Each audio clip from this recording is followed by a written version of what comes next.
नमस्कार दोस्तों, मैं आपका डिजिटल एग्जिम मित्र कवित अश्विन शाह लेकर आ चुका हूं एक और एग्जिम का डिजिटल ज्ञान। दोस्तों, आज के ज्ञान में हम बात करने वाले हैं इंडिया से एक्सपोर्ट होने वाले टॉप 5 प्रोडक्ट्स के बारे में, और साथ ही साथ हम बात करने वाले हैं कि ऐसी कौन से 5 देश है जो सबसे ज्यादा इंपोर्ट करते हैं।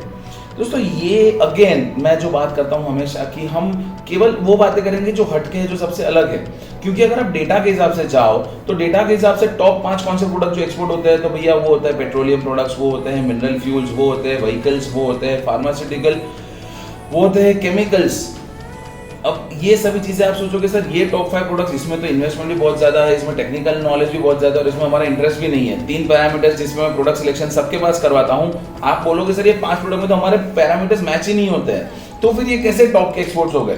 दोस्तों, ये हर एक वीडियो में आप देखोगे, हर जगह आप देखोगे कि यही 5 ये ऐसी 10 प्रोडक्ट के बारे में आपको बताया जाएगा। इलेक्ट्रिकल इक्विपमेंट्स हो गया, हैवी मशीनरी हो गया, इंजीनियरिंग प्रोडक्ट्स हो गया, पर इसमें हर एक नॉर्मल आदमी ट्रेड नहीं कर सकता है। डिजिटल एग्जिम के साथ आप हर एक इंसान को हम एक्सपोर्टर बनाना चाहते हैं, हर एक इंसान को हम इंटरनेशनल बिजनेसमैन बनाना चाहते हैं। इसीलिए मैं जो बात करूंगा अगेन वो हट के बात होगी। तो टॉप 5 प्रोडक्ट्स पैसा वाइज नहीं, टॉप 5 प्रोडक्ट क्वांटिटी वाइज नहीं, टॉप 5 प्रोडक्ट की मैं जो बात करूंगा वो बात करूंगा कि नॉर्मली आप कौन से टॉप 5 प्रोडक्ट पे सबसे ज्यादा इजीली एक्सपोर्ट शुरू कर सकते हो। ये 2 लिस्ट अलग अलग क्यों है? कहीं ना कहीं पेट्रोलियम का जो कॉस्टिंग है और उसमें जो क्वांटिटी है, इसलिए वो नंबर 1 पे आ जाता है। वो एक्चुअली नंबर ऑफ पीपल उसे जो सबसे ज्यादा एक्सपोर्ट करते हैं वो नहीं है। तो लोग सबसे ज्यादा क्या एक्सपोर्ट करते हैं इंडिया से बाहर, वो प्रोडक्ट्स का डिस्कशन हम करेंगे, और हम वो भी डिस्कस करेंगे कौन से देश है जो सबसे ज्यादा इंपोर्ट करते हैं, जहां पे इंपोर्ट करना बहुत ज्यादा इजी है, एंड मोस्ट इंपॉर्टेंटली जहां पे फ्रॉड्स कम होते हैं। तो इस वीडियो में आप देखोगे कि कौन से 5 प्रोडक्ट आप एक्सपोर्ट फटाफट शुरू कर सकते हो और कौन से 5 देश में आप ये एक्सपोर्ट फटाफट कर सकते हो। Product number 1, agriculture products. Agriculture products में मैं जैसे ही एग्रीकल्चर बोलता हूँ ना, तो इमीडिएटली सब लोग आ जाते हैं, सर अनियन बेचेंगे, सर बनाना बेचेंगे। एग्रीकल्चर प्रोडक्ट सीमित नहीं है अनियन तक। अनियन बहुत बड़ी मात्रा में इंडिया से जाता है, मैं मानता हूँ, पर इसको ट्रेड करने का तरीका बहुत संभाल के करना। जैसे ही आपको कोई बोलता है कि मैं अनियन में कर रहा हूँ, तुम मेरे थ्रू करो, उसको 2 हाथ जोड़ के नमस्ते बोल के निकल जाना, क्योंकि वो फिर वही कमीशन का गेम, और कमीशन के गेम में लॉसेस। मैं आपको एक सिंपल एग्जांपल देता हूँ, नाम नहीं लूंगा, पर हमारे ही कुछ क्लाइंट्स हैं जो अनियन का ट्रेड कर रहे हैं और वो बहुत प्रॉफिटेबल कर रहे हैं।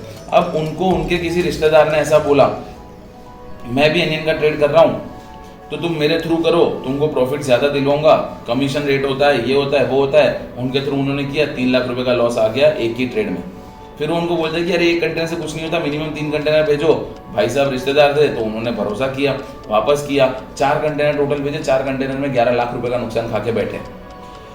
मत करो लोगों पे भरोसा, भरोसा करो खुद पे, खुद के वेरिफिकेशन पे।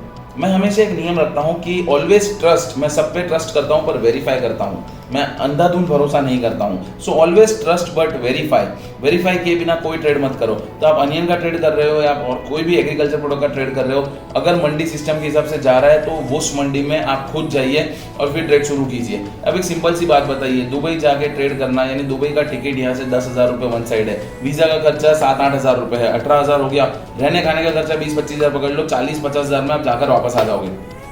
फायदा क्या होगा? आप रेगुलर ट्रेड कर पाओगे, वहां पे आपका खुद का सेटिंग बैठ जाएगा और आप फिर दूसरों को करवा पाओगे। पर आप जब करो तो मेरा रिक्वेस्ट है कि किसी को लॉस आए ऐसी ऑफर मत करना प्लीज। इससे हमारे देश का नाम खराब होता है, इससे एक्सपोर्ट इंडस्ट्री का नाम खराब होता है। जो सच में करना चाहते हैं वो लोग डिमोटिवेट हो जाते हैं, फिर करेंगे नहीं, और पैसों का नुकसान इतना ज्यादा किसी को अच्छा भी नहीं लगता है। सो खुद का सेटिंग बिठाओ। तो ये एग्रीकल्चर ट्रेड बहुत अच्छा है, श्रीलंका में है, दुबई में है, बांग्लादेश में, हर जगह पे है। कंट्रीज की बात हम बाद में करेंगे, बट एग्रीकल्चर प्रोडक्ट्स अच्छे से आप कर सकते हो। नंबर 2 प्रोडक्ट जिसमें आप इजीली काम कर सकते हो वो है स्पाइसेस प्रोडक्ट। स्पाइसेस में आ गया हल्दी, आ गया मिर्च, आ गया आपका पेपर, आ गया, ये सब चीज़ों में ट्रेडिंग कर सकते हो। कुछ स्पाइसेस में आप इंपोर्ट भी कर सकते हो और इंपोर्ट में भी काफ़ी अच्छा मार्जिन है, तो आप स्पाइसेस में काम कीजिए। स्पाइसेस में काम करने का दूसरा फायदा ये है, उसमें छोटी क्वांटिटीज जाती है। छोटी क्वांटिटी मतलब 100 किलो, 150 किलो, 200 किलो का भी आप एक्सपोर्ट कर सकते हो। इन्वेस्टमेंट की रिक्वायरमेंट कम हो जाएगी। इनिशियल इन्वेस्टमेंट जिसके पास कम है, 1 लाख 1.5 लाख रुपए बस इतना ही है, तो उन लोगों के लिए स्पाइसेस सबसे बेहतरीन प्रोडक्ट है। इसमें आपका ट्रेड शुरू हो जाएगा और फिर फ्लो में आके धीरे धीरे आगे बढ़ने में कौन मना कर रहा है आपको। लोग ऐसा सोचते हैं कि ट्रेड खाली कंटेनर बेस्ड होता है, ट्रेड कंटेनर बेस्ड नहीं होता है। ट्रेड आप छोटे छोटे कंसाइनमेंट भी कर सकते हैं, कुरियर कंसाइनमेंट भी कर सकते हैं। और इसी से हम आ जाते हैं तीसरा प्रोडक्ट जो आप एक्सपोर्ट कर सकते हो, वो है हैंडीक्राफ्ट प्रोडक्ट्स। हैंडीक्राफ्ट का मार्जिन ह्यूज है, ह्यूमंगस है, बहुत बढ़िया, बहुत ज़बरदस्त मार्जिन है हैंडीक्राफ्ट्स का। और ये प्रोडक्ट को आपका इन्वेस्टमेंट भी बहुत कम लगेगा, और इसमें थोड़ा सा मार्केटिंग करके, थोड़ा सा, देखो हर एक प्रोडक्ट में मार्केटिंग तो करना पड़ेगा। एग्रीकल्चर में उतना ज़्यादा मार्केटिंग नहीं करना पड़ेगा, स्पाइसेस में थोड़ा बहुत करना पड़ेगा, हैंडीक्राफ्ट में थोड़ा ज़्यादा करना पड़ेगा, बट वो थोड़ा बहुत मार्केटिंग करके भी आपको अपना रिजल्ट मिल जाएगा। इन्वेस्टमेंट कम रहेगा, प्रॉफिट मार्जिन बहुत ज़्यादा रहेगा। So handicraft is one of those products जिसमें आप काम कर सकते हो। नेक्स्ट आता है फार्मास्यूटिकल्स। अब फार्मास्यूटिकल्स वैसे भी सबसे ज़्यादा एक्सपोर्ट होता है, और उसमें भी मैं एक बात बता दूं कि हमारे यहाँ पे उसकी एपीआई बनती है। एपीआई मतलब क्या है कि आपने क्रोसिन का नाम सुना है, आप बोलोगे क्रोसिन बुखार मिटाने की दवाई है। Crocin actually is nothing but a chemical composition that is known as paracetamol. तो अब ये एक ब्रांड का है जिसका नाम क्रोसिन है, दूसरे ब्रांड का है जिसका नाम वो कॉम्बिफ्लेम है, तीसरा ब्रांड है जिसका नाम उसका डोलो है। ब्रांड नेम अलग अलग, काम वही पैरासीटामोल वाले। तो उस तरह से आप ऐसे एपीआई बनवा सकते हो। लोग एपीआई का ऑर्डर इंडिया में बहुत सारा देते हैं, तो आपको बाहर जॉब वर्क कराना है और आपको एक्सपोर्ट करना है। So this is also very very good process जिसमें आप इन्वॉल्व हो सकते हो और जिससे आप अपना इंटरनेशनल ट्रेड शुरू कर सकते हो। दोस्तों मैंने ये जो 5 प्रोडक्ट बताए उसमें से 5 प्रोडक्ट में इन्वेस्टमेंट की कमी बहुत ज़्यादा है, मतलब कि आपको इन्वेस्टमेंट ज़्यादा नहीं करना है। शांति से कम इन्वेस्टमेंट के साथ आप ये 4 प्रोडक्ट में ट्रेड कर सकते हो।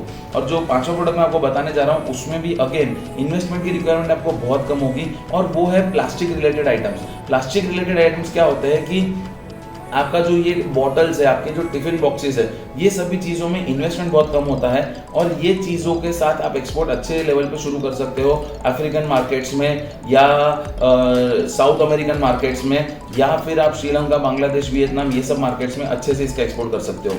तो ये 5 प्रोडक्ट्स हैं जिसमें आप अपना एक्सपोर्ट इनिशियली छोटे लेवल पे शुरू कर सकते हो, और मेरे हिसाब से तो करना चाहिए। मैं कल ही एक जन से बात कर रहा था, वो जीसीसीआई के एक कमेटी मेंबर है, गुजरात चेंबर ऑफ कॉमर्स के। तो वो मुझसे ये कह रहे थे कि गवर्नमेंट ने इतने सारे इनिशिएटिव्स ले रखे हैं, गवर्नमेंट ने इतनी सारी स्कीम्स लॉन्च कर रखी है, पर हमारे लोग उसका फ़ायदा नहीं उठा रहे हैं। हम ये बोलते हैं कि भैया करप्शन इतना है कि सरकार अगर 100 रुपया देती है तो पब्लिक तक 10 रुपये आते हैं। ऐसा हुआ करता था, अब बहुत ज़्यादा ट्रांसपेरेंसी आ चुकी है। तो मैं ये नहीं बोलूँगा कि 100% करप्शन फ्री हो चुके हैं, पर अगर पहले 100 रुपये में से 10 रुपये आते थे तो अभी 100 रुपये में से 70-80 रुपये आ जाते हैं। तो हमारे लिए वो काफ़ी है। करप्शन है या नहीं है, पॉलिटिक्स हो रहा है नहीं हो रहा है, ये हमारा मैटर नहीं है। हम बिजनेसमैन हैं, हम ट्रेडर्स हैं, हमें जो मिल रहा है उसमें हम हमारा प्रॉफिट्स कैसे निकालेंगे, हमें खाली उस पर फोकस करना है। सोशल मैटर्स पे अभी डिस्कशन का ये सही प्लेटफॉर्म नहीं है। दोस्तों बहुत सारे फ़ायदे हैं एक्सपोर्ट करने के, और उससे भी ज़्यादा फ़ायदे हैं डिजिटल एक्सचेंज के साथ एक्सपोर्ट करने के। उसका प्लेन एंड सिंपल रीज़न कि इंडिया में एकमात्र हम ऐसे हैं जो पर्सनल कंसल्टेशन देते हैं। इंडिया में एकमात्र हम ऐसे हैं जो लाइव बायर फाइंडिंग प्रोवाइड करते हैं। हम एकमात्र पूरे इंडिया में ऐसे हैं जो आपके ग्रुप कंसल्टेंसी में भी इस तरह से टॉपिक्स पूरे फ्रेम करते हैं कि आप सीधा अपने एक्सपोर्ट पे काम करो और साथ ही साथ नेटवर्किंग कर सको। इसी के साथ सबसे बड़ी बात मैं आपको बताना चाहूँगा, मैं कंट्रीज़ का नाम लूँ उससे पहले, कि हम लोग दे रहे हैं आप लोगों को एक बिजनेस एसोसिएशन का मेंबरशिप जिसका नाम है digital Exim connect. Digital Exim connect में जुड़ने के फ़ायदे ये है कि आपका एक बहुत बड़ा नेटवर्क बनेगा, और ये नेटवर्क ऑनलाइन बनेगा जिसको आगे जाके हम ऑफलाइन ले जाएंगे। और digital Exim virtual trade fears लेकर आया है। वर्चुअल ट्रेड फेयर्स क्या होते हैं? अगर आपको किसी भी बायर के साथ मीटिंग करनी है तो वर्चुअली, यानी कि through Skype, through WhatsApp video call, through Google Meet, through Zoom, वो मीटिंग हम ऑर्गेनाइज करके देंगे, एंड उस मीटिंग में हमारी टीम भी प्रेजेंट होगी और आर्बिट्रेशन हम करके देंगे इन केस कोई इशू आता है तो। सो दोस्तों ये सारी सर्विसेज डिजिटल एक्सचेंज प्रोवाइड करता है जो और कोई नहीं देता है। हम क्यों प्रोवाइड कर सकते हैं? क्योंकि हम 33 साल से एक्सपोर्ट इम्पोर्ट इंडस्ट्री में बैठे हैं। हमारा जो वास्ट एक्सपीरियंस है, वो वास्ट एक्सपीरियंस एक ही बात कहता है कि हर कोई एक्सपोर्टर बन सकता है, हर कोई इम्पोर्टर बन सकता है। बाकी आप खाली शुरू करो, पीछे का सब कुछ हम आपके पास मैनेज करवा देंगे, आपको टेंशन लेने की ज़रूरत नहीं है। इसी से आ जाता हूँ मैं अगले सेगमेंट पे, जिसमें टॉप 5 कंट्रीज़ के नाम मैं आपको बताने वाला हूँ। अब ये जो 5 कंट्रीज़ है, अगेन अगर आप देखोगे तो लोग 5 कंट्री कौन सी बोलेंगे, तो USA, Canada, Australia, UK, Netherlands. मैं बोलूँगा कि ये 5 कंट्रीज़ में करना चाहिए, पर ये 5 कंट्रीज़ विजिट करने में खर्चा बहुत ज़्यादा होता है। तो मैं आपको जो 5 कंट्रीज़ का सजेशन दूंगा उसमें सबसे पहला सजेशन मेरा होगा वो है बांग्लादेश, श्रीलंका और नेपाल। ये 3 कंट्रीज़ को एक मान के चलो। बांग्लादेश, श्रीलंका, नेपाल यानी कि इंडिया की नेबरिंग कंट्रीज़ ये जिनका जीडीपी इंडिया से कम है, ये नेबरिंग कंट्रीज में एक्सपोर्ट का स्कोप बहुत है। मैं क्यों ये नज़दीकी कंट्रीज का नाम ले रहा हूँ, क्योंकि यहाँ पे जाना इजी है, यहाँ पे आर्बिट्रेशन इजी है, कुछ प्रॉब्लम हो जाती है तो यहाँ सोल्यूशन लाना इजी है, हमारी गवर्नमेंट का अच्छा खासा कंट्रोल है। सेकेंड कंट्री जिसका नाम मैं लूँगा, देखो बांग्लादेश, श्रीलंका, नेपाल वैसे 3 कंट्री हो गई, पर मैं उसको एज 1 कंट्री कंसीडर करके आपको डेटा थोड़ा आगे ज़्यादा अच्छा दे सकूँ, इसलिए सेकेंड कंट्री जहाँ पे मैं बात करूँगा कि आप काम कर सकते हो वो है पूरा, अगेन ये एक कंट्री नहीं, पूरा एरिया कवर कर रहा हूँ। It is not just UAE मतलब यूनाइटेड अरब एमिरेट्स, जिसमें दुबई एक है, वैसे टोटल 7 एमिरेट्स है, जिसमें शारजा आ गया, दुबई आ गया, अबू धाबी आ गया, तो मैं वो पूरे यूएई की बात कर रहा हूँ। साथ ही साथ मैं बात कर रहा हूँ सऊदी अरेबिया की, तो आप पूरे सऊदी अरेबिया में और यूएई में अपना बिजनेस कर सकते हो। अगेन वहाँ पे आर्बिट्रेशन इजी है, वहाँ पे नेटवर्क अच्छा है, गवर्नमेंट का होल्ड अच्छा है, आपको सपोर्ट मिलता रहेगा। तो ये 2 स्लॉट्स मैंने आपको बता दिए। इसमें मैं आपको 5 कंट्रीज बोली थी, पर मैं 5 कंट्रीज से भी ज़्यादा कंट्रीज के आपको नाम दे रहा हूँ। तीसरा इसमें आ गया यूरोपियन यूनियन, पूरा यूरोपियन यूनियन, इसलिए जिसमें अब आप यूरोप सोचते हो तो आपके दिमाग में रशिया आता है, पर यूरोप रशिया केवल नहीं है, उसमें अगर यूरोपियन यूनियन की कुछ कंट्रीज आप देखो जहाँ पे एंट्री पॉइंट बहुत इजी है, जैसे स्लोवाकिया हो गया, चेक रिपब्लिक हो गया, हंगरी हो गया, ऑस्ट्रिया हो गया, पोलैंड हो गया, ये सभी कंट्रीज में आप, स्पेन हो गया, जर्मनी हो गया, ये सभी कंट्रीज में ये जो यूरोपियन यूनियन के तहत आती है, वहाँ पे रूल सेम होते हैं, करेंसी सेम होती है, और वहाँ पे बहुत अच्छा प्रोसेस है ट्रेड करने का। अगेन वहाँ तक जाने का एक्सपेंस कंपैरेटिवली कम है, एंड वहाँ पे रहने खाने का एक्सपेंस कम है, और वहाँ पे नेटवर्क बहुत इजीली बन जाएगा क्योंकि यहाँ पॉपुलेशन भी कम है। ये सभी फैक्टर्स के साथ तीसरा हो गया यूरोपियन यूनियन। चौथी कंट्री जहाँ मैं बोलूँगा कि आप आराम से ट्रेड कर सकते हो वो है अफ्रीकन कंट्रीज। पर ध्यान से सुनना, अफ्रीकन कंट्रीज में सब कंट्रीज नहीं आती है। मैं सजेस्ट नहीं करूँगा कि इनिशियली आप नाइजीरिया में ट्रेड करो, मैं सजेस्ट नहीं करूँगा कि इनिशियली आप घाना में ट्रेड करो, मैं आपको ये सजेशन दूंगा कि आप केनिया से शुरू करो, आप साउथ अफ्रीका से शुरू करो। ये सब रिलायबल कंट्रीज है, यहाँ पे वर्किंग ईजी होता है, यहाँ पे इंडियन पॉपुलेशन बहुत ज़्यादा है, उनके साथ नेटवर्क करके आप ये कंट्रीज में अपना होल्ड बहुत अच्छे से जमा सकते हो और अपना काम ईजिली निकाल सकते हो। अब लास्ट कंट्री जहाँ पे आप ट्रेडिंग कर सकते हो, जिसमें केवल एक्सपोर्ट तक सीमित नहीं है पर इंपोर्ट भी आ गया, वो है चाइना, हांगकांग। अब ये उनका इंटरनल डिस्प्यूट है, पर अपन चाइना पूरा पकड़ लो जिसमें हांगकांग आ गया, इवन ताइवान भी आ गया। तो ये सभी जो कंट्रीज का स्लॉट मैं आपको पूरा बता रहा हूँ, ये कंट्रीज के साथ डीलिंग बहुत अच्छा है। ताइवान से कॉस्मेटिक्स और टॉयज, ये 2 का इंपोर्ट बहुत अच्छा होता है और इतना ज़्यादा मार्जिन है, मैं आपको क्या बताऊँ।